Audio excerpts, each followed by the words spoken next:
مورخه 9/5/2023 باندې پی ټی آی پارټي ورکرانو مشرانو جلوس راوستو. په هغه جلسه کې د دې مشرانو دا فیصله وکړه چې اوس سکول چاونۍ ته مرګره بلامبٹ داغه مخې ته به احتجاج کوو. روان شورا او د چاونۍ مخې ته جمع شو. سابقه ام پی ایز دي ام ان ایز دي تقریرونه باقاعده وکړو.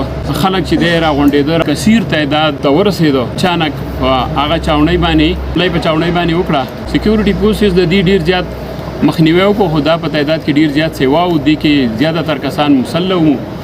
نو دی په پولیسو په چاونۍ او په آرمي باندې پاتراو وکړو. کې زمونږ کافي جوانان سخت زخمیان شو.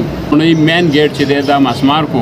د هغې مخې ته چې کوم ډیکوریشن توپو شکل کې ویوړي او آرمي د هتک د پاره یې هغه په سین کې ارتاو کړو چې د آرمي پبلک سکول دی. هغه سکول ته ور ولګاو او د هغې ټولې کمرې د هغې ټول اکوپمنټ چې دي هغه یې وسېزل. قیمتي سامان دې جلوس شرکاو او د بازار نورو خلکو د موقع نه پیدا واغسته او دې خلکو خود ډي آی جي صاحب او د ډي پي او صاحب په هدایتو باندې قانوني پرچې د رجسټر کړي په دریو خواطو کې. ډېر په قلیل مدت کې موږ په دې کې ډېر کسان آیډنټیفای کړو چې دا ستاسو شاته ولاړ دي.